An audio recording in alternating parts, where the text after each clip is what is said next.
_1 M_ সোনালি। বধূর সাজে বসে আছে বৃষ্টি। বৃষ্টিকে ঘিরে বসে আছে বৃষ্টির সমবয়সী অনেক মেয়ে। সবাই বৃষ্টির সাথে মজা করছে, দুষ্টুমি করছে। বৃষ্টির মনটাও খুব খুশি। হেসে হেসে কথা বলছে সবার সাথে। একটু পরেই নীলের সাথে বিয়ে হবে বৃষ্টির। নিজের পছন্দের মানুষের সাথে বিয়ে হবে বলে আনন্দ যেন আর শেষ হচ্ছে না বৃষ্টির মনে। হঠাৎ নীলের মা এসে বৃষ্টিকে বলল, দেখি দেখি আমার নীলা মাকে কেমন লাগছে দেখি। মাশাআল্লাহ, আমার নীলা মাকে বধূর সাজে একদম রাজরানীর মতো লাগছে। আমার ছেলেটার কপাল খুব ভালো, তাই তোর মতো একটা জীবন সঙ্গী পাচ্ছে ও। নীলের মায়ের কথা শুনে লজ্জায় লাল হয়ে গেল বৃষ্টি। বৃষ্টিকে লজ্জা পেতে দেখে নীলের মা বলল, এত লজ্জা পেতে হবে না মামনি। একটু পরেই কাজী সাহেব আসবেন বিয়ে পড়াতে। আমি এখন আসি।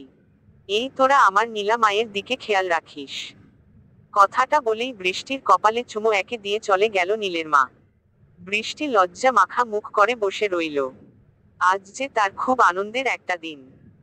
তার ভালোবাসার মানুষ নীলের সাথে তার বিয়ে হচ্ছে। ভাবতেই ভাল লাগছে বৃষ্টির। একটু পর দুজন মেয়ে এসে সবাইকে সহ বৃষ্টিকে বলল, নীলা ভাবি নিচে চলো।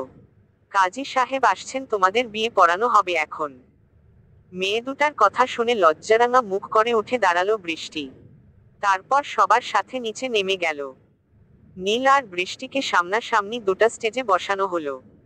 বৃষ্টি আর চোখে তার ভালোবাসার মানুষ নীলকে একবার দেখে নিল। শেরওয়ানিতে বেশ সুন্দর লাগছে নীলকে। আর নীলের চোখও এখন তার নীলার দিকে। নীলকে দেখতে বেশ হ্যান্ডসাম, 5 ফুট 10 ইঞ্চি লম্বা। গায়ের রং উজ্জ্বল শ্যাম, বেশ বডি বিল্ডারও আছে। শেরওয়ানিতে যেন আরো বেশি সুন্দর লাগছে আজ নীলকে। কাজী সাহেব এসে বিয়ে পড়াতে শুরু করলেন। কাজী সাহেব যখনই বৃষ্টিকে কবুল বলতে বললেন তখনই অনেকগুলো কালো পোশাক পরা লোক হনহনিয়ে ঢুকলো বাসার ভিতর। আর তাদের পিছন পিছন ঢুকলো একজন সুদর্শন ছেলে। প্রায় 6 ফুট হাইট, গায়ের রং ফর্সা, চুলগুলো অনেক সিল্ক আর স্টাইল করা। মুখে খোঁচা খোঁচা দাড়ি। আর বডি বিল্ডার। হাতে সিগারেট নিয়ে খেতে খেতে বাসার ভেতরে ঢুকলো সে। তারপর সোজা চলে গেল বৃষ্টির কাছে। ছেলেটাকে দেখে সবাই হা করে তাকিয়ে আছে। কেউ কিছুই বুঝতে পারছে না। হঠাৎ নীলের বাবা বলে উঠল, এ কি, আপনারা কারা? আর আমার বাসার ভিতরে এলেন কি করে? Security security. এতটুকু বলতেই ছেলেটি পিস্তল হাতে ওপর দিকে ফাঁকা গুলি করল। সাথে সাথে ভয়ে জড়সড় হয়ে গেল সবাই। তখন ছেলেটি নীলের বাবার দিকে তাকিয়ে বলল, হেই মিস্টার খান, এখানে সিকিউরিটিকে ডাকার কি আছে? আমার সাথে কথা বলুন, তাহলেই আপনাদের জন্যে ভালো হবে, নইলে কি হবে তা হয়তো এটা দেখে বুঝতে পারছেন। হাতের পিস্তল ঘুরিয়ে ঘুরিয়ে দেখিয়ে বলল ছেলেটা। ছেলেটার কথা শুনে কিছুটা ভয় পেল নীলের বাবা। কিন্তু নীল ভয় না পেয়ে এগিয়ে এসে বলল, কে আপনারা আর এখানে কি চাই?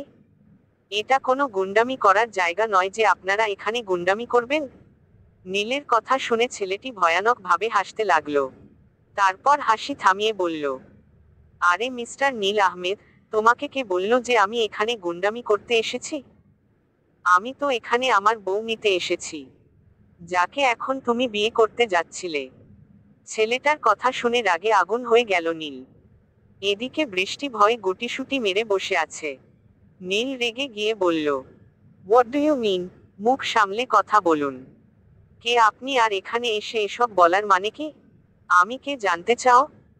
তাহলে শোনো, আমি তোমার হবু বউয়ের প্রথম এবং শেষ স্বামী হাসান চৌধুরী শ্রাবণ, যাকে 1 বছর আগে বিয়ের রাতে ছেড়ে চলে এসেছিল তোমার হবু বউ বৃষ্টি। শ্রাবণের কথা শুনে সবাই অবাক হয়ে গেল। আর নীল দুপা পিছিয়ে গিয়ে বলল, আপনি এসব কি বলছেন? নীলা বিবাহিত, আর আপনি ওনার স্বামী? কি প্রমাণ আছে আপনার কাছে? প্রমাণ দেখতে চাও? ওয়েট। কথাটা বলেই বৃষ্টির কাছে এগিয়ে গেল শ্রাবণ। তারপর বৃষ্টির দিকে ঝুঁকে বলল, সুইটহার্ট, আমাকে কি এত তাড়াতাড়ি ভুলে গেছো তুমি? এখানের সবাইকে বলে দাও আমি তোমার স্বামী শ্রাবণ, আর তুমি আমার বউ চাঁদনি আক্তার বৃষ্টি। শ্রাবণের কথা শুনে উঠে দাঁড়ালো বৃষ্টি। তারপর রাগী গলায় বলল, আমি বৃষ্টি নই। আমার নাম নীলা। আর আমি আপনাকে চিনি না। কে আপনি? কেন এমন করছেন এখানে এসে? বৃষ্টির কথা শুনে রাগ উঠে গেল শ্রাবণের। শ্রাবণ রাগী গলায় বলল, বৃষ্টি, আমি জানি তুমি আমায় খুব ভালো করেই চিনতে পারছো, কিন্তু নাটক করছো আমার থেকে বাঁচতে। সেটা তো আর সম্ভব নয় সুইটহার্ট। তোমাকে তো আমার সাথেই যেতে হবে। না, নীলা নাটক করছে না বাবা। নীলা সত্যি কথাই বলছে, পিছন থেকে বলে উঠল নীলের মা। নীলের মায়ের কথা শুনে পিছনে ঘুরে ভ্রু কুঁচকে নীলের মায়ের দিকে তাকালো শ্রাবণ।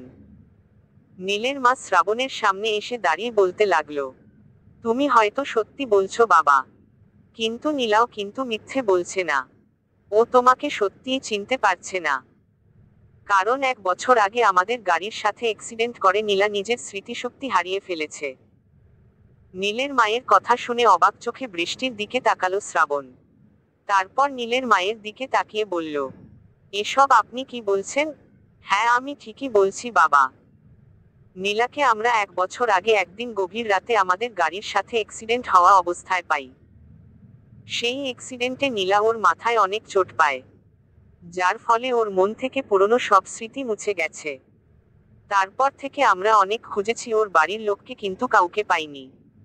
তখন নীলাকে আমি আমার নিজের মেয়ে মনে করে আমার কাছেই রেখে দেই।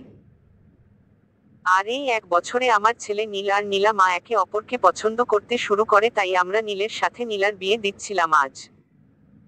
কিন্তু আমরা কখনো ভাবতে পারিনি আজকে কেউ একজন আসবে ওর আসল পরিচয় নিয়ে, আর সেটাও ওর স্বামী। দীর্ঘশ্বাস ছেড়ে নীলের মায়ের কথা শুনে শ্রাবণ কিছু বলার আগেই বৃষ্টি দৌড়ে এসে নীলের মায়ের পিছনে দাঁড়িয়ে বলল, আমি এনাকে চিনি না মামনি। তুমি এনার কথা বিশ্বাস করে আমায় এনার সাথে যেতে বলো না প্লিজ। আমি নীলকে ভালোবাসি। আমি নীলকে ছাড়া আর কাউকে আমার স্বামী হিসাবে মানতে পারবো না। প্লিজ মামনি, তুমি আমাকে এই সন্ত্রাসীটার হাতে তুলে দিও না। বৃষ্টির কথা শুনে মাথা গরম হয়ে গেল শ্রাবণের। শ্রাবণ বৃষ্টির হাত ধরে টান দিয়ে এক ঝটকায় বৃষ্টিকে নিজের বুকে নিয়ে নিল। তারপর বৃষ্টিকে শক্ত করে বুকের সাথে চেপে ধরে বলল, তোমাকে তো আজ আমার সাথে যেতেই হবে সুইটহার্ট। তোমার সাথে যে আমার অনেক হিসাব নিকাশ বাকি আছে, সেটা তুমি চাও আর না চাও। কথাগুলো বলেই বৃষ্টির মুখে রুমাল চেপে ধরে বৃষ্টিকে অজ্ঞান করে ফেলল শ্রাবণ। তারপর কোলে তুলে নিয়ে বলল, আমি ওকে নিয়ে যাচ্ছি। এতদিন আমার বৃষ্টিকে আপনাদের বাসায় নিজের মেয়ের মতো করে রেখেছিলেন বলে আপনাদের অসংখ্য ধন্যবাদ। আমি ঢাকার নাম্বার 1 বিজনেসম্যান হাসান চৌধুরী শ্রাবণ। আপনাদের কখনো কোনো প্রয়োজন হলে অবশ্যই আমায় জানাবেন, আমি আপনাদের সহযোগিতা করব। কথাগুলো বলেই বৃষ্টিকে নিয়ে চলে যেতে নিল শ্রাবণ। আর তখনই শ্রাবণের সামনে বাধা হয়ে দাঁড়ালো নীল। নীল শ্রাবণের সামনে দাঁড়িয়ে বলল, দাঁড়ান মিস্টার শ্রাবণ, আপনি এভাবে নীলাকে কোনো প্রমাণ ছাড়া নিয়ে যেতে পারেন না। আর তাছাড়া নীলা অতীতের সব কথা ভুলে গেছে। নীলা এখন আপনাকে আর চেনে না। নীলা আমায় ভালোবাসে আর আমিও নীলাকে। আপনি ওকে এভাবে নিয়ে যেতে পারেন না এখান থেকে। নীলের কথা শুনে বাঁকা হেসে শ্রাবণ বলল, কে আটকাবে আমায় বৃষ্টিকে নিয়ে যাওয়া থেকে? তুমি নীল আহমেদ? হ্যাঁ, আমি আপনাকে আটকাবো, কারণ আমি নীলাকে ভালোবাসি আর নীলাও আমায় ভালোবাসে। আজ আমাদের বিয়ে। আপনি হঠাৎ কোথা থেকে এসে নিজেকে নীলার স্বামী বলে দাবি করবেন, এটা আর কেউ মানলেও আমি মানব না। নীলের কথা শুনে রাগ যেন মাথায় উঠে গেল শ্রাবণের। শ্রাবণ নীলকে কিছু বলবে তার আগেই নীলের বাবা এসে নীলকে থামিয়ে দিয়ে বলল, আপনি কিছু মনে করবেন না মিস্টার শ্রাবণ চৌধুরী। নীল ছেলে মানুষ, তাই আপনার ব্যাপারে ভালোভাবে না জেনে এমন বলছে। আপনি নীলাকে নিয়ে যান, কোনো প্রমাণ চাই না আমাদের। নীলের বাবার কথা শুনে নীল অবাক হয়ে বলল, আব্বু তুমি এসব কি বলছো আব্বু? চেনা নাই জানা নাই কোনো প্রমাণ ছাড়া তুমি এভাবে আমার নীলাকে ওনার হাতে তুলে দিতে পারো না।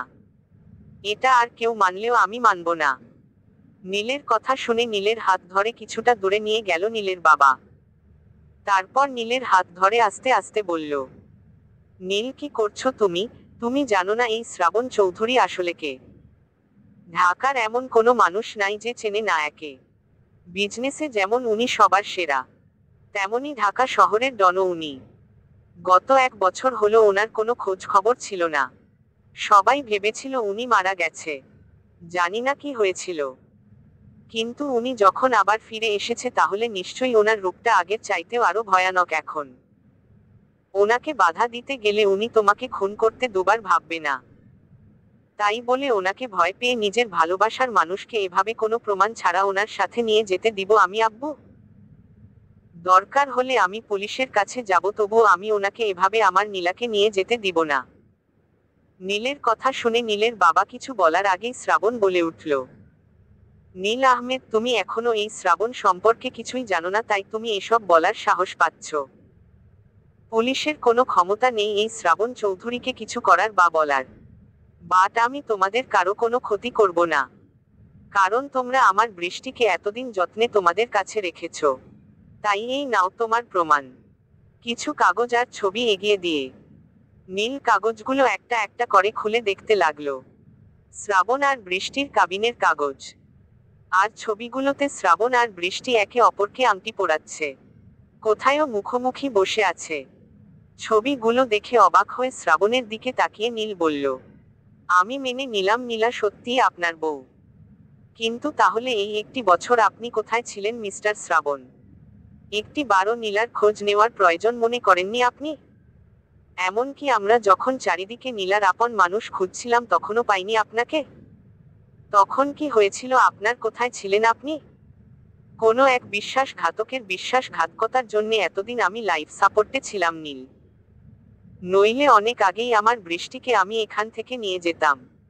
শ্রাবণের কথা শুনে নীল অবাক হয়ে বলল, কিন্তু আপনার মতো একজন লোকের সাথে এমন বিশ্বাসঘাতকতা করার সাহস হলো কার মিস্টার শ্রাবণ? আছে কেউ একজন, খুব কাছের কেউ। কথাগুলো বলে আর এক মুহূর্তও না দাঁড়িয়ে বৃষ্টিকে কোলে নিয়ে চলে গেল শ্রাবণ। শ্রাবণ চলে যেতেই এক ফোঁটা জল গড়িয়ে পড়ল নীলের চোখ থেকে। নীলতো তার নীলাকে সত্যিই অনেক ভালোবেসেছিল। 1 বছর আগে গভীর রাতে একটা পার্টি থেকে গাড়ি করে বাড়ি ফিরছিল নীল আর নীলের পরিবার। সবাই অনেক হাসাহাসি করতে করতে আসছিল। ড্রাইভিং সিটে বসে গাড়ি চালাচ্ছিল নীল নিজেই। হঠাৎ নীলের গাড়ির সামনে দৌড়ে একটা মেয়ে চলে আসে। গাড়িটা ব্রেক করার আগেই মেয়েটাকে অ্যাক্সিডেন্ট করে বসে নীল।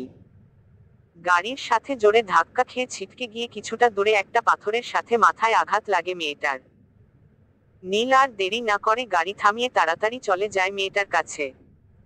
নীলের বাবা নীলকে বলে, নীল তাড়াতাড়ি চল, আমরা এখান থেকে চলে যাই, কেউ দেখে ফেললে পুলিশ কেস হয়ে যাবে।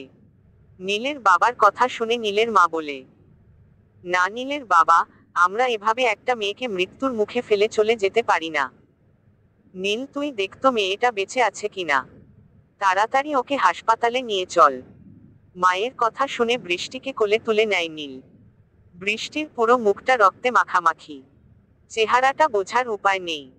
বৃষ্টিকে নিয়ে দ্রুত হাসপাতালে নিয়ে যায় নীল। ডাক্তার বৃষ্টির অবস্থা দেখে ওকে আইসিইউতে ভর্তি করে। ছোট একটা অপারেশন হয় বৃষ্টির। 3 দিন পর যখন জ্ঞান ফেরে তখন কাউকে চিনতে পারে না বৃষ্টি, এমনকি নিজের নামটাও বলতে পারে না। ডাক্তার নীলের পরিবারকে জানায়, বৃষ্টির মাথায় আঘাত পেয়ে পুরনো সব স্মৃতি হারিয়ে গেছে ওর। বৃষ্টির এমন অবস্থা দেখে নীলের পরিবার বৃষ্টির আপন মানুষদের খুঁজে বের করার অনেক চেষ্টা করে, কিন্তু ফলাফল হয় শূন্য। এদিকে নীলের মায়ের শুধু একটা ছেলে বলে তার মেয়ের খুব শখ ছিল, তাই বৃষ্টিকে নিজের বাড়িতে নিয়ে যাওয়ার সিদ্ধান্ত নেয় নীলের মা। নীলের বাবা প্রথমে রাজি না হলেও পরে নীলের মায়ের জেদের কারণে রাজি হয়ে যায়। নীলের সাথে মিলিয়ে বৃষ্টির নাম রাখা হয় নীলা। নিজের মেয়ের মতো ভালোবাসেন বৃষ্টিকে নীলের মা। নীল প্রথমে নীলাকে খুব হিংসে করত, রাগ করলেও পরে ধীরে ধীরে নীলার প্রেমে পড়ে যায় নীল। আর একদিন নিজের মায়ের কাছে সে কথা বলে দেয় যে বিয়ে যদি করতেই হয় তাহলে ও নীলাকেই করবে। নীলের কথা শুনে অনেক খুশি হন নীলের মা, কিন্তু নীলের বাবা রাজি হন না। তবে পরে ছেলে আর ছেলের মায়ের জেদের কাছে হার মেনে তিনিও নীলাকে পুত্রবধূ বানাতে রাজি হয়ে যান। নীলাকে এই ব্যাপারে জিজ্ঞেস করলে নীলাও বিয়েতে মতো দিয়ে দেয়। তারপরেই বিয়ের আয়োজন করা হয় নীল আর নীলার। বৃষ্টিকে নিয়ে সোজা নিজের বাসায় চলে আসে শ্রাবণ। তারপর বৃষ্টিকে কোলে নিয়ে নিজের রুমের বিছানায় শুইয়ে দেয়। বৃষ্টি বধূর সাজে সেজে আছে। কি সুন্দর লাগছে বৃষ্টিকে এই সাজে। অপলকে বৃষ্টির দিকে তাকিয়ে আছে শ্রাবণ। যেন কত শত বছর পর শ্রাবণ ওর বৃষ্টিকে দেখছে। যখনই শ্রাবণের মনে পড়ল বৃষ্টির এই বিয়ের সাজ ওর জন্যে নয়, বরং অন্য একটি ছেলের জন্যে, সাথে সাথে যেন মাথায় রক্ত উঠে পড়ল শ্রাবণের। শ্রাবণ অজ্ঞান বৃষ্টির শরীর থেকে সব গয়না টেনে খুলে ছুঁড়ে ফেলে দিল। তারপর বিয়ের শাড়িটা ধরে টান দিয়ে খুলতে নিয়েই কি যেন ভেবে আর খুলল না। একটা সিগারেট ধরিয়ে বেলকুনিতে চলে গেল শ্রাবণ। তারপর ডুব দিল অতীতে। বৃষ্টি যখন শ্রাবণের পেটে ছুরি মেরে চলে যায়, তখন চারিদিকে অন্ধকার হয়ে মাটিতে লুটিয়ে পড়ে শ্রাবণ। তখনই শ্রাবণের লোকেরা রুমের ভিতরে ঢুকে শ্রাবণকে রক্তাক্ত অবস্থায় দেখে তাড়াতাড়ি হাসপাতালে নিয়ে যায়। দীর্ঘ 4 ঘন্টা অপারেশনের পর লাইফ সাপোর্টে রাখা হয় শ্রাবণকে। এই অবস্থাতেই কেটে যায় দীর্ঘ 10টি মাস। এই 10 মাস শ্রাবণের লোকেরা শ্রাবণের সবকিছুর দেখাশোনা করে। 10 মাস পর যখন শ্রাবণের জ্ঞান ফিরে সুস্থ হয়ে যায়, তখন বৃষ্টিকে পাগলের মতো খুঁজতে থাকে শ্রাবণ। পুরো 45 দিন খোঁজার পর বৃষ্টির খোঁজ মেলে। আর তখনই জানতে পারে বৃষ্টির কালকে বিয়ে। বৃষ্টির নাম পাল্টে ও এখন নীলা নামে আছে। নীলের বাড়ির সবার খোঁজ খবর নিয়ে বৃষ্টির কাছে আসে শ্রাবণ। তারপরের ঘটনা তো সবাই জানেনি। সুস্থ হয়ে ফেরার পর থেকে শ্রাবণের একমাত্র সাথী সিগারেট।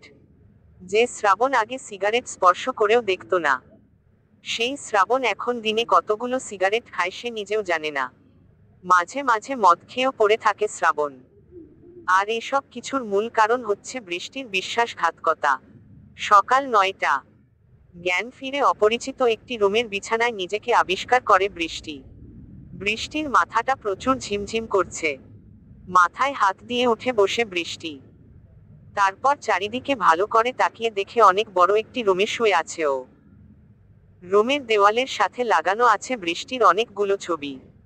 কিছু ছবিতে বৃষ্টির সাথে শ্রাবণও আছে। বৃষ্টি অবাক চোখে সব দেখতে থাকে আর মনে মনে ভাবতে থাকে, এই ছবিগুলো আমি কবে উঠলাম? আর আমার সাথে এই লোকটি বা এলো কি করে? তাহলে কি উনি সত্যিই বলছিলেন? আমি কি সত্যিই ওনার বউ? তাই যদি হবে তাহলে আমার কিছু মনে নেই কেন? বৃষ্টি এমন আকাশ পাতাল চিন্তা করতে ব্যস্ত। আর তখনই রুমে ঢোকে শ্রাবণ। দরজা খোলার শব্দ পেয়ে ছবির দিক থেকে চোখ সরিয়ে শ্রাবণের দিকে তাকায় বৃষ্টি। শ্রাবণ একটা গ্লাসে করে লেবুর শরবত নিয়ে বৃষ্টির দিকেই এগিয়ে আসছে। শ্রাবণকে দেখে কাল বিয়ের সময়ের কথা মনে পড়ে যায় বৃষ্টির। সাথে সাথে বৃষ্টি জড়সড় হয়ে বসে পিছুতে থাকে। শ্রাবণ শরবতের গ্লাস হাতে বৃষ্টির পাশে এসে বসে গ্লাসটা বৃষ্টির দিকে এগিয়ে দিয়ে বলে, এই নাও সুইট হার্ট, শরবতটা খেয়ে নাও, ভালো লাগবে। আমি বাড়ি যাব। আমায় আপনি এখানে কেন নিয়ে এসেছেন? আমি বাড়ি যাব। বৃষ্টির কথা শুনে রাগ উঠে গেল শ্রাবণের। শ্রাবণ রাগটাকে সংযত রেখে বাঁকা হেসে বলল, এটাই তো তোমার আর আমার বাড়ি বৃষ্টি। আর এটাই আমাদের রুম। তুমি তো তোমার বাড়িতেই আছো। আমি বৃষ্টি নই, আমার নাম নীলা। কেন তুলে এনেছেন আপনি আমায়? আমি আমার নীলের কাছে যাব। প্লিজ আমায় যেতে দিন। আমি আপনাকে চিনি না, চিনি না, চিনি না। কথাগুলো চিৎকার করে বলতে বলতে শ্রাবণের হাতের শরবতটা নিচে ফেলে দিল বৃষ্টি। সাথে সাথে শ্রাবণের রাগটা যেন মাথায় উঠে গেল। শ্রাবণ বৃষ্টির চুলের মুঠি ধরে দাঁতে দাঁত চেপে বলল, ভালোয় ভালোয় আমি যা বলছি তা কর, নইলে আমি ভুলে যাব তোর মেমোরি লস হয়েছে। আমার মাঝের ডেঞ্জারাস লাভারকে জাগিয়ে তুলিস না বৃষ্টি। সেটা তোর জন্যে মোটেও ভালো হবে না। কথাগুলো বলেই চুলের মুঠি ছেড়ে দিল শ্রাবণ। তারপর বাইরে যেতে যেতে বলল, আলমারিতে তোমার কাপড় চোপড় রাখা আছে, ওখান থেকে একটা ফ্রেশ হয়ে পড়ে নিচে এসো। আমি যেন এই পোশাকে তোমায় আর না দেখি বৃষ্টি। আর আমার কথার অমান্য হলে আমি কি করতে পারি তা তোমার ধারণাতেও নেই। কথাগুলো বলেই রুম থেকে বেরিয়ে গেল শ্রাবণ। শ্রাবণ চলে যেতেই বৃষ্টি হু হু কাঁদতে লাগলো।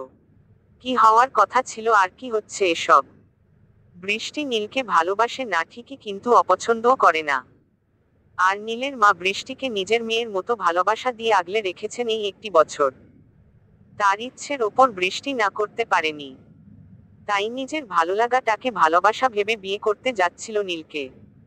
কিন্তু হঠাৎ কি থেকে কি হয়ে গেল কিছুই আসছে না বৃষ্টির মাথায়। বৃষ্টি কোনো উপায় অন্তর না দেখে বিছানা ছেড়ে নেমে আলমারির কাছে গেল। তারপর আলমারি খুলে দেখল সেখানে অনেকগুলো জামা কাপড় রাখা, আর সবগুলাই ওর সাইজের। বৃষ্টি কিছুটা অবাক হলো জামাকাপড়গুলো দেখে। তারপর নীল রঙের একটা গাউন জামা বের করে ওয়াশরুমে চলে গেল বৃষ্টি। ওয়াশরুম থেকে ফ্রেশ হয়ে গাউনটা পরে নিল বৃষ্টি। তারপর আয়নার সামনে দাঁড়িয়ে ভেজা চুলগুলো মুছতে মুছতে ভাবতে লাগলো, সত্যিই কি আমার নাম নীলা নয় বৃষ্টি? সত্যিই কি আমি ওই লোকটার বউ ছিলাম? এটা যদি মিথ্যাই হবে তাহলে আমার এতগুলো ছবি এখানে এলো কি করে? আর আমার গায়ের মাপের জামাকাপড়ই বা এখানে আলমারিতে যত্নে তুলে রাখা কেন? কিন্তু সত্যিই যদি উনি আমার স্বামী হবেন আর আমি ওনার স্ত্রী, তাহলে এতদিন উনি কেন আমার খোঁজ করলেন না? কেনই বা আমি তার থেকে হারিয়ে গিয়েছিলাম? উফ, কিছু ভাবতে পারছি না আমি। বড্ড মাথা ব্যথা করছে। কথাগুলো ভেবে মাথা ব্যথা শুরু হয়ে গেল বৃষ্টির। আর তখনই বৃষ্টিকে কেউ পিছন থেকে জড়িয়ে ধরল। আচমকা কেউ এভাবে জড়িয়ে ধরায় কারেন্টে শর্ট খাওয়ার মতো কিছুটা দূরে সরে গেল বৃষ্টি। তারপর পিছনে ঘুরে তাকিয়ে দেখল শ্রাবণ দাঁড়িয়ে আছে। পা থেকে মাথা পর্যন্ত বৃষ্টিকে বারবার দেখছে শ্রাবণ। শ্রাবণের এমন চাহনি দেখে বৃষ্টি কিছুটা অস্বস্তি বোধ করে বলল, দেখুন, আমি জানি না সত্যি আপনার সাথে আমার কখনো বিয়ে হয়েছিল কিনা, আর সত্যি আমি আপনার বউ কিনা, কিন্তু দয়া করে আপনি আমার কাছে আসার চেষ্টা করবেন না। আমি নীলকে ভালোবাসি, আর নীলকেই নিজের স্বামী হিস। আর বলতে পারল না বৃষ্টি। শ্রাবণ সজোরে বৃষ্টির গালে একটা থাপ্পড় মেরে দিল। আচমকা শ্রাবণের এমন থাপ্পড় খেয়ে কিছুটা দূরে গিয়ে ফ্লোরে পড়ে গেল বৃষ্টি। তারপর গালে হাত দিয়ে কাঁদতে কাঁদতে ঘুরে তাকালো শ্রাবণের দিকে। শ্রাবণ দৌড়ে গিয়ে বৃষ্টির চুলের মুঠি ধরে মুখের কাছে মুখ নিয়ে দাঁতে দাঁত চেপে বলল, আর একবার যদি তোর মুখে আমি অন্য কোনো ছেলের নাম শুনি বৃষ্টি, তাহলে তোর জিহ্বা আমি কেটে ফেলে দিব। তুই শুধু শ্রাবণের। শ্রাবণ ছাড়া তোর জীবনে আর কেউ ছিল না, এখনো নেই, আর কোনো দিন আসবেও না। শ্রাবণের কথা শুনে বৃষ্টি কিছু বলতে পারছে না। চুলে খুব ব্যথা পাচ্ছে বৃষ্টি। তাই কিছু না বলে শ্রাবণের হাতের ওপর হাত রেখে কান্না করে আহ শব্দ করে উঠল। সাথে সাথে বৃষ্টির চুলের মুঠি ছেড়ে দিল শ্রাবণ। তারপর বৃষ্টির দু গালে হাত রেখে উত্তেজিত হয়ে বলল, সরি জান, আসলে তোমার কথা শুনে খুব রাগ উঠে গেছিল তাই খেয়াল করিনি। খুব ব্যথা লেগেছে তোমার? সরি জান, আর হবে না। প্লিজ তুমি কেঁদো না। তোমার চোখের জল যে সহ্য করতে পারি না আমি। কথাগুলো বলতে বলতে বৃষ্টির গালে আর কপালে চুমো একে দিল শ্রাবণ। বৃষ্টি অবাক হচ্ছে শ্রাবণের এমন আচরণে। ক্ষণে ক্ষণে একটা মানুষের আচরণ কি করে পাল্টাতে পারে সেটা ভেবে পাচ্ছে না বৃষ্টি। কিন্তু শ্রাবণকে দেখে বড্ড বেশি ভয় করছে ওর। বৃষ্টি এখন কি করে শ্রাবণের থেকে ছাড়া পাবে তা ভেবে পাচ্ছে না। তাই বৃষ্টি বলল, আমার খুব ক্ষুধা লেগেছে, প্লিজ আমায় ছাড়ুন, আমি কিছু খাবো। শ্রাবণের থেকে ছাড়া পেতে বলল বৃষ্টি। বৃষ্টির কথা শুনে কোনো উত্তর না দিয়ে মুচকি হেসে বৃষ্টিকে কোলে তুলে নিল শ্রাবণ। হঠাৎ এভাবে কোলে নেওয়ায় বৃষ্টি বলল, কি করছেন কি, প্লিজ নামিয়ে দিন আমায়, আমি একাই যেতে পারবো। হুশস কোনো কথা নয়, চুপ করে আমার সাথে চলো সুইটহার্ট। শ্রাবণের কথা শুনে আর কিছু বলার সাহস হলো না বৃষ্টির। শ্রাবণ ওকে কোলে নিয়ে নিচে চলে আসলো। তারপর ডাইনিং টেবিলের কাছে গিয়ে একটা চেয়ারে বসিয়ে দিল। তারপর একটা প্লেটে খাবার নিয়ে নিজে হাতে মেখে বৃষ্টির মুখের কাছে ধরে বলল, হা করো বৃষ্টি, আমি একা খেতে পারবো, আপনাকে কষ্ট করতে হবে না। উহু, বলেছি না আমার কথার ওপর কোনো কথা নয়। হা করো, তুমি এখন থেকে আমার হাতেই খাবে। কিন্তু আমি নিজে খেতে পারবো তো? আর তাছাড়া আমার কি হাত নেই যে আপনাকে খাইয়ে দিতে হবে আমায়? বেশি কথা আমি একদম পছন্দ করি না বৃষ্টি। ভালোয় ভালোয় হা করে খাবারটা খেয়ে না। ধমকের সুরে। শ্রাবণের ধমক খেয়ে আর কিছু বলার সাহস হলো না বৃষ্টির। চুপচাপ শ্রাবণের হাতে খেতে লাগলো। কেন জানে না শ্রাবণকে খুব কাছের কেউ মনে হচ্ছে বৃষ্টির। মনে হচ্ছে এর আগেও যেন শ্রাবণের এমন ধমক, এমন শাসন শুনেছে ও। এই অল্প সময়ের মাঝে কেন জানে না শ্রাবণের প্রতি একটা ভালোলাগা কাজ করছে বৃষ্টির মনে। বৃষ্টি জানে না ওর এমন কেন হচ্ছে। তবে কি সত্যি এই লোকটা ওর স্বামী? সত্যি কি এক সময় খুব ভালবাসতো বৃষ্টি ওকে? এসব আকাশ পাতাল ভাবছে আর খাচ্ছে বৃষ্টি। কতটা খেয়েছে বৃষ্টির সেদিকে কোনো খেয়ালই নেই। হঠাৎ শ্রাবণের কথায় ধ্যান ভাঙে বৃষ্টির। আরে সুইটহার্ট, তোমার মেমোরি লস হয়ে কি তোমার খাওয়াটাও অনেক বেড়ে গেছি নাকি? আগে কখনো তো তোমায় এত খেতে দেখিনি আমি। নাকি আমার হাতে খেয়েছো বলে এতগুলো খাবার খেলে? ডেভিল হাসি দিয়ে শ্রাবণের কথা শুনে প্লেটের দিকে একবার তাকিয়ে আবার শ্রাবণের দিকে তাকিয়ে বৃষ্টি বলল, অনেক খেয়েছি মানে? আমি কখন খেলাম? প্লেটের খাবারগুলো সব কই? এই তোমার কি কিছুক্ষণ পর পর মেমোরি লস হয় নাকি সুইটহার্ট? নাকি খাবারটা একটু বেশি স্বাদের হয়েছে? এত খেলে তো মোটা হয়ে যাবে। অবশ্য তুমি মোটা হলে আমার তাতে কোনো আপত্তি নেই। শুধু আর কোলে নিতে পারবো না এই আর কি। দুষ্টুমির হাসি দিয়ে শ্রাবণের কথা শুনে রাগ হচ্ছে বৃষ্টির। বৃষ্টি নিজের রাগটাকে সংযত রেখে কৌতূহল বশত শ্রাবণকে জিজ্ঞেস করল, আচ্ছা, আপনি তো বলেছিলেন আপনার সাথে আমার বিয়ে হয়েছিল। আমি আপনার বউ। তাহলে এই 1 বছর আপনি আমার কোনো খোঁজ করেননি কোনো? বৃষ্টির প্রশ্ন শুনে মুখটা মলিন হয়ে গেল শ্রাবণের। শ্রাবণ শান্ত গলায় বলল, খুব কাছের একজন বিশ্বাসঘাতকতা করেছিল আমার সাথে। আমার বিশ্বাসের সুযোগ নিয়ে বুকে ছুরি মেরেছিল আমার। যার ফলে আমি তোমার খোঁজ নিতে পারিনি বৃষ্টি। শ্রাবণের কথা শুনে বৃষ্টি ভ্রু কুঁচকে বলল, কে সে, যে আপনার সাথে বিশ্বাসঘাতকতা করেছিল? আর কেনই বা এমন করেছিল? আপনি শাস্তি দেননি তাকে? না, আমি তাকে শাস্তি দিতে পারবো না। কারণ সে আমার আত্মা, আমার প্রাণ সে। আর আত্মাকে কষ্ট দেওয়া মানে তো নিজেকে কষ্ট দেওয়া। প্রাণকে শাস্তি দেওয়া মানে তো নিজেকেই শাস্তি দেওয়া, তাই না? যাকে আপনি এত ভালোবাসেন সে কেন করেছিল আপনার সাথে বিশ্বাসঘাতকতা? কি এমন হয়েছিল যে সে এমন করেছে আপনার সাথে? সেই উত্তর তো আমারও অজানা বৃষ্টি। তবে খুব জলদি সেই উত্তর পেয়ে যাব আমি। এখন শুধু তোমার স্মৃতি ফেরার অপেক্ষা। আমার স্মৃতি ফেরার সাথে আমার উত্তর পাওয়ার সম্পর্ক কি? অবাক হয়ে সে, তুমি বুঝবে না। খাওয়া শেষ, এখন লক্ষ্মী মেয়ের মতো রুমে গিয়ে বসে থাকো, আমি খাওয়া শেষ করে আসছি। তোমার সাথে কিছু কথা আছে। শ্রাবণের কথা শুনে বৃষ্টি আর কিছু বলল না। সোজা ওপরে চলে গেল। কেন জানে না শ্রাবণের কথা অমান্য করতে ইচ্ছা হচ্ছে না ওর। শ্রাবণকে খুব কাছের মানুষ মনে হচ্ছে বৃষ্টির। বৃষ্টি রুমে গিয়ে বেলকনিতে চলে গেল। বেলকনিটা বেশ বড়। সেখানে বেশ কয়েকটা ফুলের গাছ লাগানো টবে। পাশেই একটা দোলনা। বৃষ্টি গিয়ে দোলনায় বসে পড়ল। তখনই ওর চোখ পড়ল পাশে থাকা একটা গিটারের দিকে। গিটারটা হাতে নিয়ে নেড়েচেড়ে দেখতে লাগলো বৃষ্টি। বৃষ্টির বারবার মনে হচ্ছে ও আগেও একবার এখানে এসেছে। এই জিনিসগুলো খুব পরিচিত ওর। আর শ্রাবণ সত্যিই ওর খুব কাছের কেউ। কিন্তু কোনো মতেই মনে করতে পারছে না কিছু বৃষ্টি। বৃষ্টির প্রচণ্ড মাথা ব্যথা শুরু হয়ে গেল সব মনে করার চেষ্টা করাই। মাথার যন্ত্রণা সহ্য করতে না পেরে একসময় বৃষ্টি জ্ঞান হারালো। খাওয়া দাওয়া শেষ করে রুমে এলো শ্রাবণ।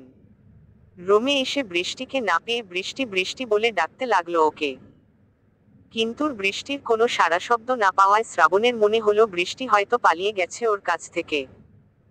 কথাটা মনে হতেই মাথায় যেন রক্ত উঠে গেল শ্রাবণের।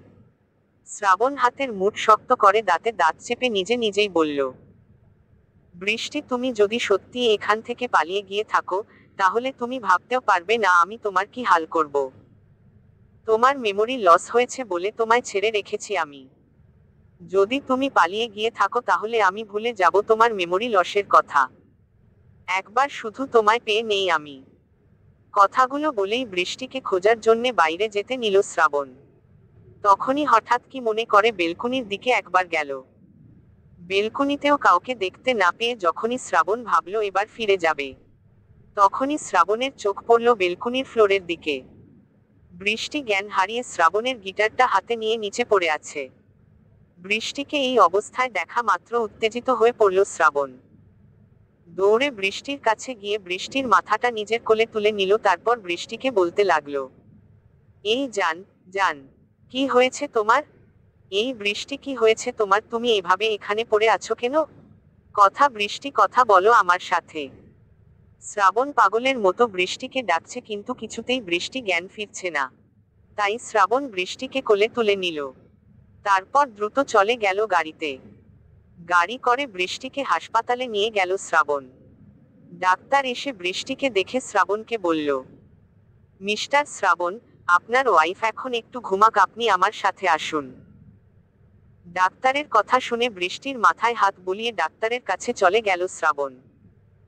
ডাক্তার নিজের চেম্বারে গিয়ে বসে শ্রাবণকে বলতে লাগলো, মিস্টার শ্রাবণ, আপনার কাছে যা শুনলাম আর আপনার ওয়াইফকে দেখে যা বুঝলাম তাতে বেশ ভালো করেই বুঝতে পারলাম আমি যে আপনার ওয়াইফ তার মাথায় অ্যাক্সিডেন্টে খুব বেশি আঘাত পেয়েছিল, যার কারণে ওনার স্মৃতি নষ্ট হয়ে গেছে।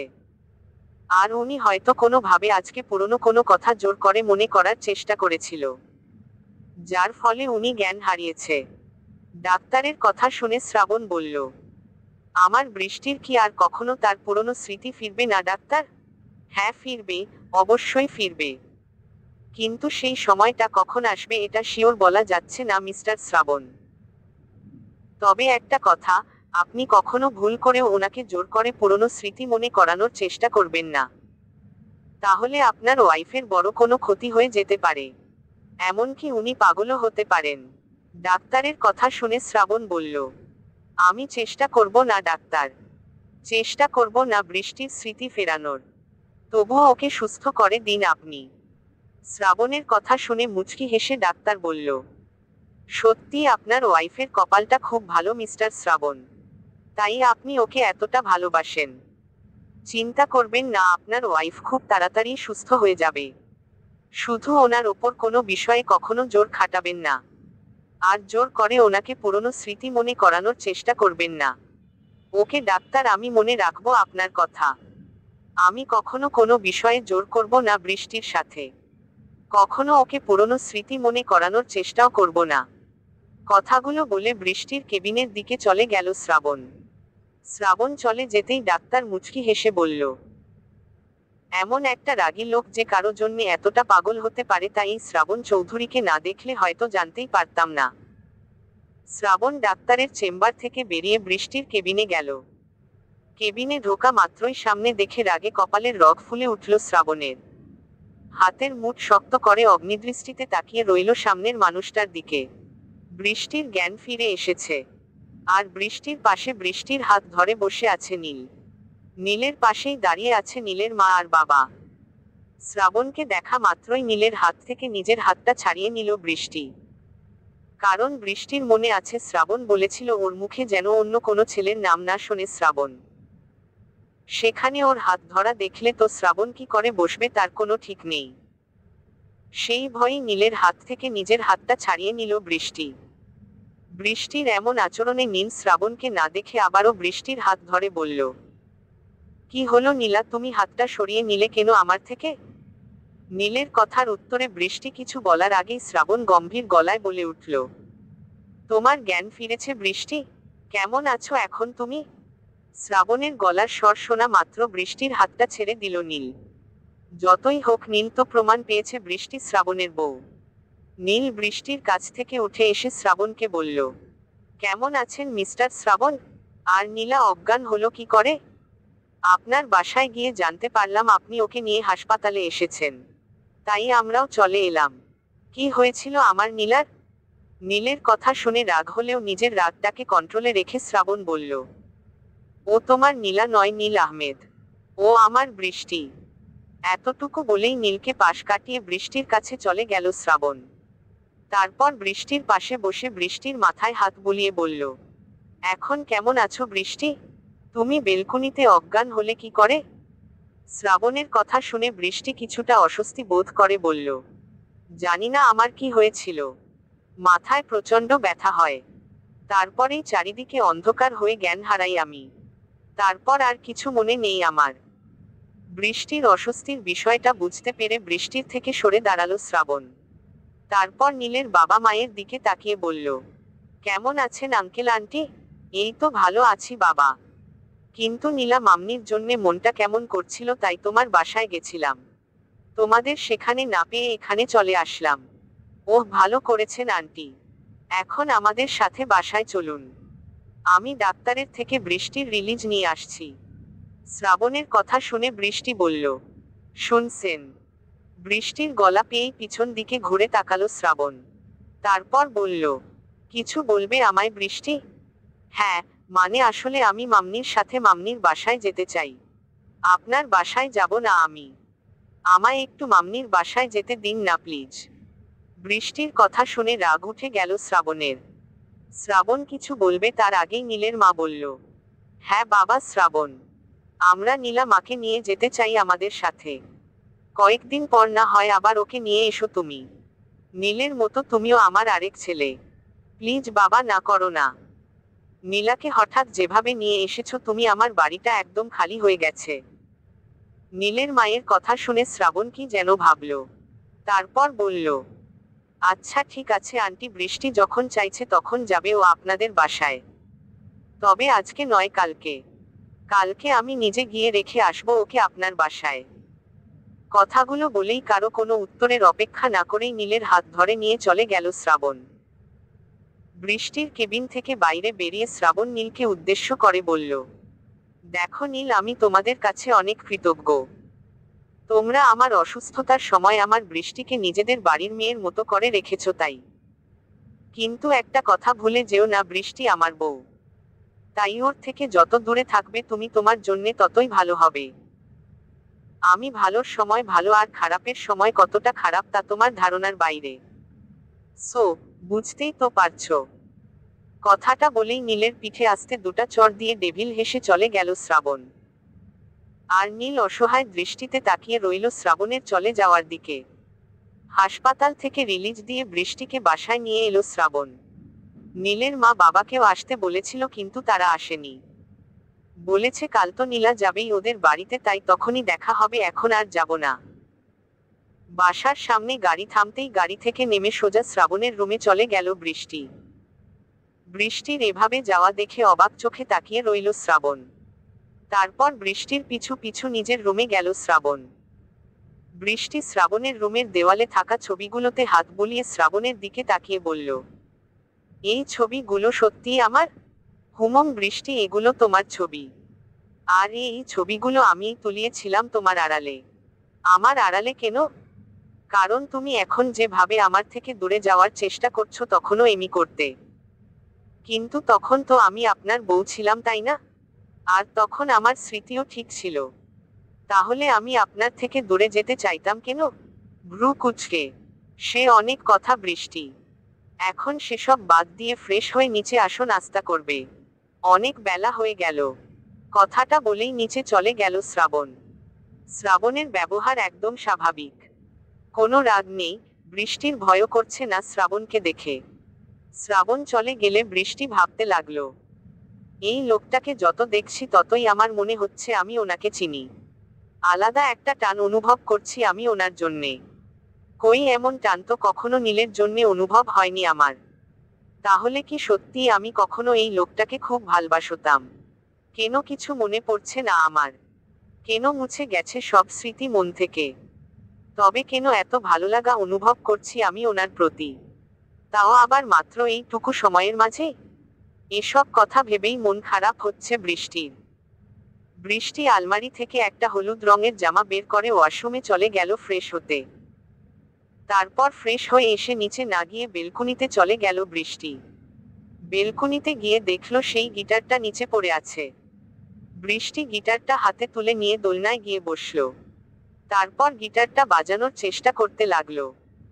আর তখনই শ্রাবণ খাবারের প্লেট হাতে রুমে ঢুকে বৃষ্টিকে ডাকতে লাগলো। শ্রাবণের ডাক শুনে গিটার হাতে উঠে আসলো বৃষ্টি। তারপর শ্রাবণকে উদ্দেশ্য করে বলল, আপনি গিটার বাজাতে জানেন শ্রাবণ? বৃষ্টির কথা শুনে খাবারের প্লেটটা টেবিলে রেখে বৃষ্টির দিকে তাকিয়ে শ্রাবণ বলল, হুমম জানি। আগে তোমায় গান শোনাতাম গিটার বাজিয়ে।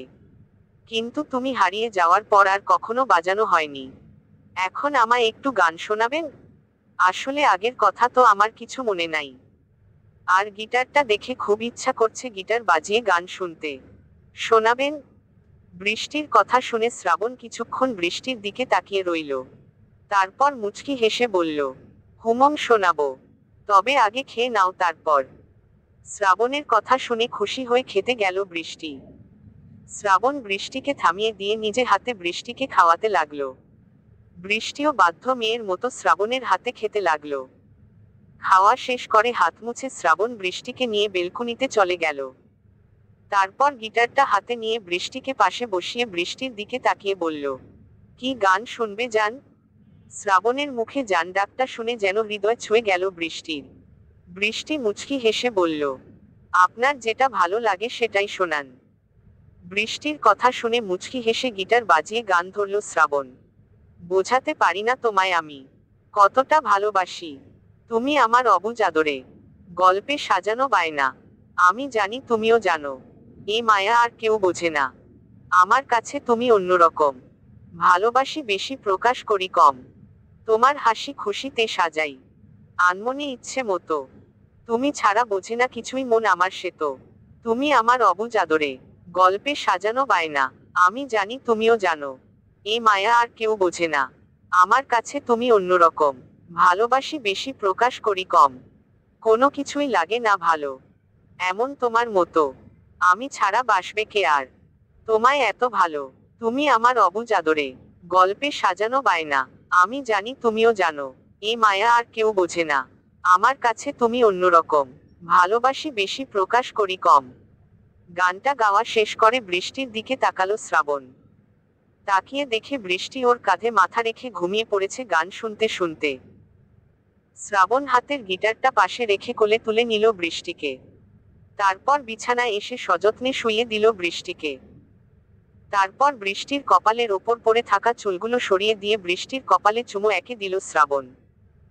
তারপর বৃষ্টির গালে হাত রেখে বলতে লাগলো, জানি না সেদিন কি হয়েছিল তোমার, কেন ওই রকম করেছিলে তুমি আমার সাথে, কেন খুন করতে চেয়েছিলে আমায়। লাইফ সাপোর্ট থেকে বেরোনোর পর ভেবেছিলাম তোমায় অনেক শাস্তি দিব আমি, আমার সাথে বিশ্বাসঘাতকতা করার জন্যে তিলে তিলে কষ্ট দিব তোমায়। কিন্তু কি করব বলো জান, তোমার মতো করে আমি তো তোমায় ভালবাসিনি। তোমায় ভালোবেসেছি আমি নিজের প্রাণের চেয়েও বেশি। তোমায় কষ্ট দিতে গেলে যে সেই কষ্টটা আমার বুকে এসেই লাগবে। কি করে বোঝাবো তোমায় আমি, তুমি আমার রক্তে মিশে গেছো। তোমাকে কষ্ট দিতে গেলে যে তার চাইতে হাজার গুণ বেশি কষ্ট আমার বুকে এসে লাগে। বড্ড বেশি ভালোবাসি আমি তোমায় জান, এতটা ভালোবাসি যে তোমায় কষ্ট দেওয়ার কথা চিন্তাও করতে পারি না আমি। তুমি আমার সাথে যাই করে থাকো না কেন, আমি জানি তুমিও আমায় অনেক ভালবাসো। আর আমায় খুন করতে চাওয়ার পিছনেও নিশ্চয়ই এমন কোনো কারণ আছে যা আমার অজানা। এখন শুধু তোমার স্মৃতি ফেরার অপেক্ষা বৃষ্টি। তারপর আমি জানতে পারবো তুমি সেদিন কেন অমন করেছিলে আমার সাথে। LOVEYOUJANLOVEYOUSOMUCH। কথাগুলো বলেই ঘুমন্ত বৃষ্টির ঠোঁটে আলতো করে ঠোঁট ছোঁয়ালো শ্রাবণ। তারপর কিছুক্ষণ অপলকে তাকিয়ে রইল বৃষ্টির দিকে। দুফোঁটা জল গড়িয়ে পড়ল শ্রাবণের চোখ থেকে। শ্রাবণ চোখ মুছে বেরিয়ে গেল রুম থেকে। ভালোবাসা যে বড়ই কষ্টের, মানুষ হাজার চেষ্টা করেও নিজের ভালোবাসার মানুষটাকে কষ্ট দিতে পারে না। নিজে হাজার কষ্টে থেকেও সুখে থাকার অভিনয় করে যায় ভালোবাসার মানুষটাকে ভালো রাখতে। হাজার চাওয়া সত্ত্বেও তার কোনো ক্ষতি করতে পারে না। নিচে এসে শ্রাবণ ওর লোকদের ডাকলো। তারপর সবাই এলে শ্রাবণ সবাইকে উদ্দেশ্য করে বলল, খোঁজ পেয়েছো ওদের? কোথায় আছে ওরা? শ্রাবণের কথা শুনে মাথা নিচু করে লোকগুলো উত্তর দিল, এখনো কোনো খোঁজ পাইনি স্যার। আমরা আপ্রাণ চেষ্টা করছি ওনাদের খুঁজে বের করতে, কিন্তু পাচ্ছি না কোথাও।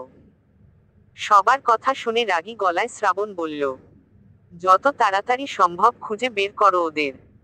ওদের খুঁজে পেলেই অনেক প্রশ্নের উত্তর পাবো আমি। এখন তোমরা যাও এখান থেকে, আর যেখান থেকে পারো খুঁজে বের করো ওদের। ওদের খবর আমার চাই, যত দ্রুত সম্ভব চাই। শ্রাবণের কথা শুনে সবাই মাথা নিচু করে চলে গেল সেখান থেকে। ওরা চলে যেতেই শ্রাবণ বলল, বর্ষা, সৌরভ আর নাজমুলকে খুঁজে বের করতেই হবে আমাকে। ওদের পেলেই আমি আমার অনেক প্রশ্নের উত্তর পাব। হঠাৎ কোথায় উবে গেল ওরা এভাবে? আমি হাসপাতালে এতগুলো দিন মৃত্যুর সাথে লড়াই করলাম, তবুও কেন ওরা একটি বারের জন্যেও এলো না সেখানে? হাসপাতাল থেকে ফিরে নিজের রুমে এসে বৃষ্টির একটি ছবি হাতে বসে আছে নীল। চোখ দুটো ওর ছলছল করছে। ও যে ওর নীলাকে সত্যিই অনেক ভালোবেসে ফেলেছিল। নীলার সাথে তো বিয়ে হতেও যাচ্ছিল ওর। তাহলে হঠাৎ কি থেকে কি হয়ে গেল ওদের জীবনে, কেন হলো এমন? এসব ভাবছে আর বৃষ্টির ছবির দিকে তাকিয়ে আছে নীল। হঠাৎ মায়ের ডাকে ধ্যান ভাঙে নীলের। নীল, আসবো আমি? মায়ের ডাক শুনে তাড়াতাড়ি নিজের চোখটা মুছে নিল নীল। তারপর বৃষ্টির ছবিটা লুকিয়ে বলল, আমার রুমে আসতে আবার তোমার অনুমতি নিতে হয় আম্মু? আসো ভিতরে আসো। লুকিয়ে কি করবি নীল? মায়ের চোখকে ফাঁকি দেওয়া কি এতই সহজ? নীলাকে ভেবে আর কষ্ট পাস না নীল। নীলা যে আমাদের কাছে শুধু আমানত হিসাবে ছিল। ওকে এই বাড়িতে সারা জীবনের মতো রাখার অধিকার ছিল না আমাদের। যার জিনিস সে তো নিয়ে যাবেই বল। আমাদের তো সেখানে করার কিছুই নেই। মায়ের কথা শুনে মাকে জড়িয়ে ধরল নীল। তারপর, চলবে। হ্যালো বন্ধুরা, গল্পটি কেমন লাগলো আপনাদের কাছে? একটা কমেন্ট করে অবশ্যই জানাবেন। আপনাদের ভালোবাসা দিয়ে চ্যানেলটিকে সাবস্ক্রাইব করে রাখুন। এই গল্পের অংশ পরের গল্পতে পেয়ে যাবেন। ধন্যবাদ।